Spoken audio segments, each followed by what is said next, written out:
Theatre से जब PTV की तरफ अब आप आए सर, अब ये वो दौर है, ये वो वक्त है जब हम अशरफ खान साहब से भी मैंने इंटरव्यू किया, मरहूम मोहम्मद कवी खान साहब ने भी बताया कि गेट के उस पार से इस पार आना कोई आसान काम नहीं होता था। तो सर आप किस तरीके से फिर आप इधर आए? वो मेरा सोर्स मेरे उस्ताद थे, ठीक है, सूफी निसार साहब। वो पीटीवी के लिए उन्होंने एक सीरियल लिखा पंजाबी में, वो भी मेरे ख्याल में पहला पंजाबी का कोई स्लॉट होगा।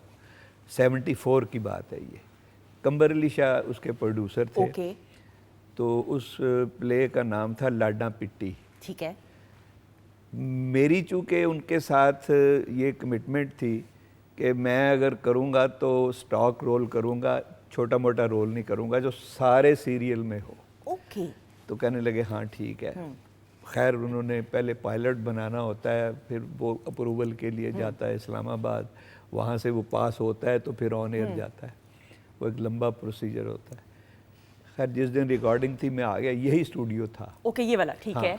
तो मेरा पहला एक्सपीरियंस था कैमरे को फेस करना। ओके, क्योंकि मैं थिएटर से ताल्लुक़ रखता था। थिएटर का एक ख़ास मैनरिज़म है कि ये ऑडियंस बैठी है, हमने ऑडियंस को मुखातब करके ही सारे मुकालमे बोलने हैं। थोड़ा बहुत अपने जो साथी कैरेक्टर हैं उनके इंटरेक्शन रखना है, ऐसे जेस्चर हो कि पता चले, लेकिन सुनाना तो उनको है।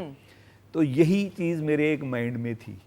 तो जब कैमरा सामने था, एक कैमरा ये है, एक वो है, एक वो है, तो मैं इसी तरह से मुंह करके ना तो बोल रहा हूँ डायलॉग, इसी तरह से बोल रहा हूँ। मैंने 3-4 लाइनें बोली तो ऊपर से प्रोड्यूसर साहब की आवाज़ है, ये किधर देख रहे हो तुम?